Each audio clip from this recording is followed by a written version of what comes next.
Hello, beauties and beats and hivelanders. Welcome to the newest installment of my audio blog.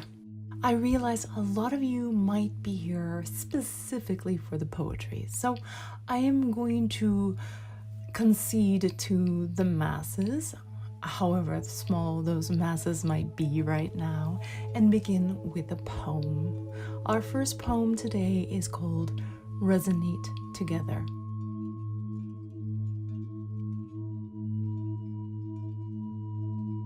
A divine ribbon, pulsating, sanguine, waves and particles, bent and twisted by an aged father in response to the whims of an ageless, ever-evolving mother. She will not die, she will not be bound, she will not stay the same. The father weaves on. Out of everything or nothing, he creates something. He strums a fibrous tattoo, syncopated and a beat behind. Sound waves travel and decay upon the collision of being heard. She dances, always her mind ahead of the tune. Still, he composes and frets on, just for her. If he can overcome the constant, the demands of an illuminated meter, she will slow. He can catch up. They will resonate together.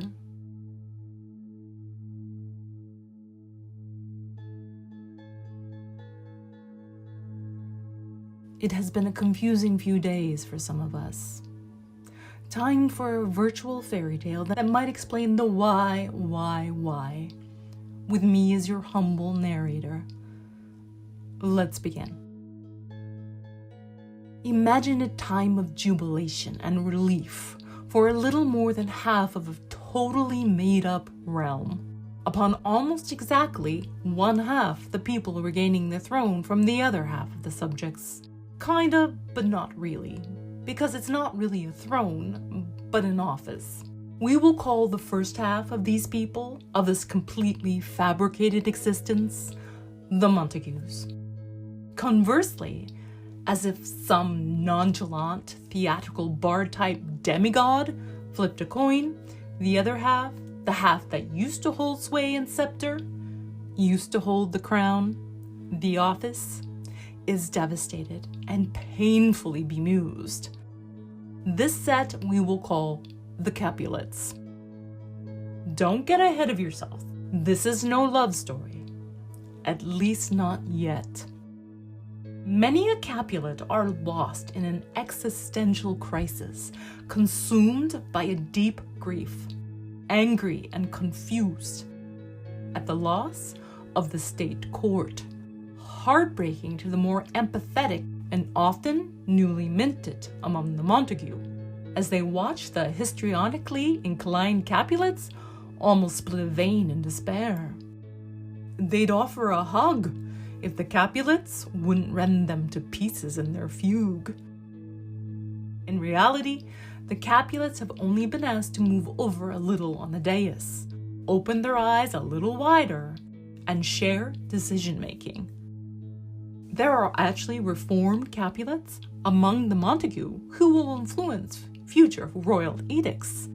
Some very good subjects with the strength to stand up for what is right, even when it is unpopular. See, the Capulets believe the Montague cold and cruel-hearted, only concerned with gold and procreation, corrupted by non-mechanized religion. They believed the Montague to have an odd habit of walking lockstep and shunning diversity, when in truth the Montague are myriad, more likely to revel in stilted dancing, Charlie Brown-esque moves, and generally intent on keeping their own beat. Getting the Montague to walk in sync is like herding lone wolves with a limp, an itchy iconoclast addicted to syncopation. Tragically, the Montagues were made a little too alone, out in the woods, near to half a decade in the cold. When the Capulets sat the throne, they pushed the Montagues to the edges of creation. Pushed disagreeable Capulets to the Montagues. The fringe is large, but if you push enough disagreeables with their own sense of rhythm to the edge, they eventually collide, build tempo, and resonate together. Inspired conductors were silenced by the more selfish Capulets. And so a pre-existing majorette, who would much rather be golfing, ended up leading our staccato but persistent marching band triumphantly back into the royal city. After the unintended cruelty imposed upon them for their intended own good, the Montagues now believed the Capulets simple-minded, savage, and amoral, despite the Capulets' oft tendency to sing their own virtual praises. Granted, both sides were often guilty of crowing. Both Montague and Capulets are, after all, only human. It wasn't really the Capulets' fault. Perhaps in their stead, the Montagues would have fallen for the same coup d'essence. The Capulets were misled by charlatan apothecaries, masquerading as nurses and learned friars.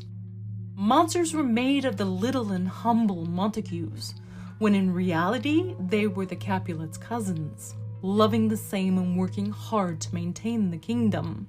They just saw things differently and wanted a little more research and testing. No, the Montagues were not to blame and did not deserve ostracizing, any more than the now forlorn Capulets deserve ridicule for being lied to and having their virtue and fear played upon by scamsters and hidden puppet masters. I admit the story is getting unwieldy and long. I too crave a love scene.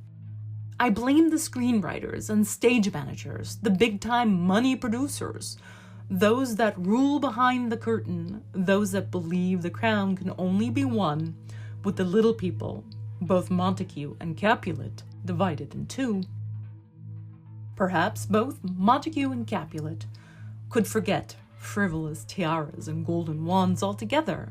Maybe the people could concentrate on weaving comfortable robes for the many and castle tapestries, create a homey realm of belonging and love. Alas, no fabric can be made whole unless both sides come together. Maybe then we can get our happy, warm, and romantic, everlasting ending. Who knows? Stay tuned for more fairy tales.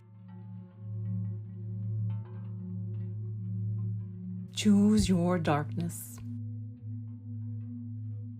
Worship the darkness, the kind that consumes, messily but glamorously, shooting pneumatic jets beyond photonic eons.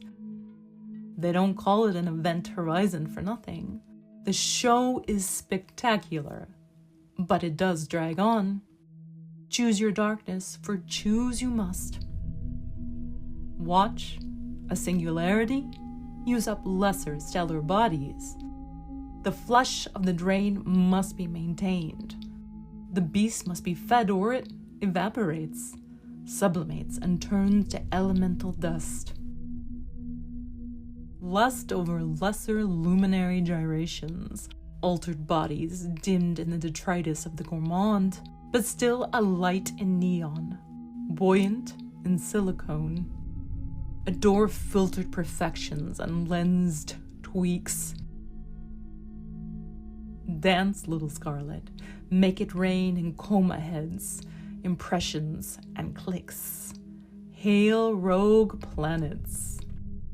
Or worship the dark, a cold speckled blanket with little attraction. A velvet jewel box for lapis and sapphires to nestle, safe, magnetic, and protected. Nurtured and rested in the quiet, alive and reproducing.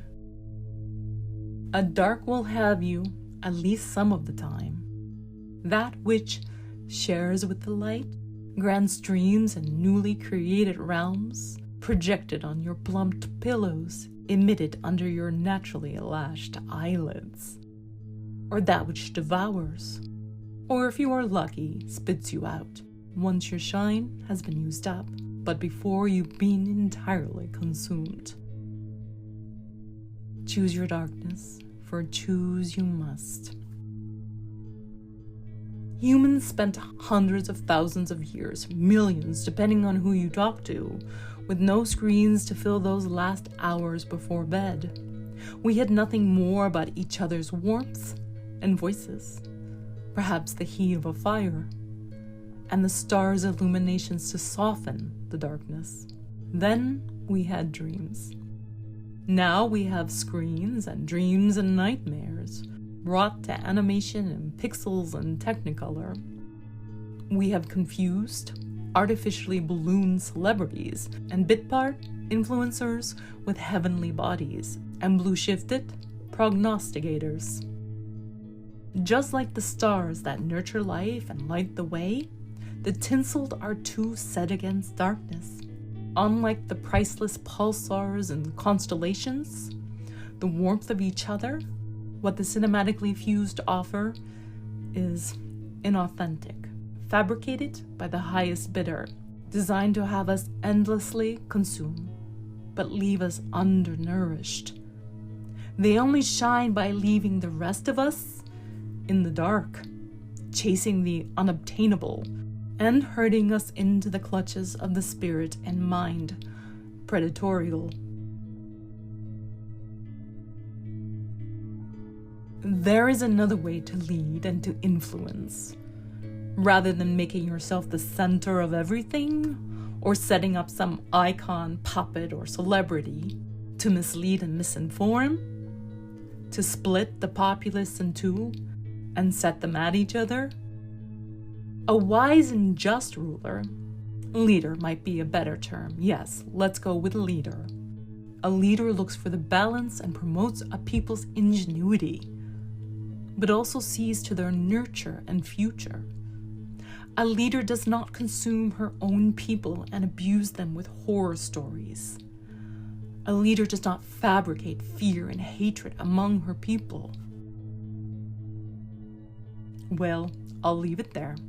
I don't know if I did help to soothe anyone this week. I hope so, and maybe helped you to understand, to glimpse a perspective that might help ease the suffering of the Capulets among you. One more poem from the Tao to follow. I do love you.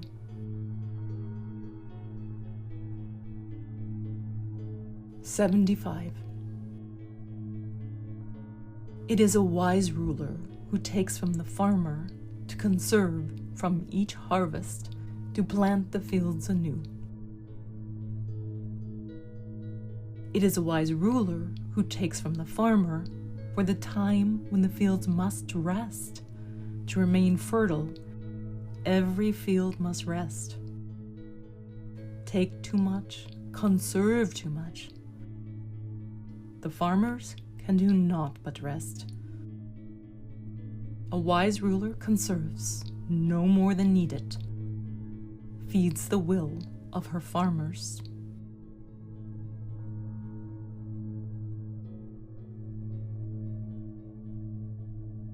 Words and images are my own. Resonate is published in Strays. 75 is published in 81 Poems from the Tao. Choose Your Darkness is a new composition and is making its debut on the Hive blockchain. Strays and 81 are available in paperback or digital through Amazon and your local libraries and bookstores. Click on any title below to further explore and support my writing.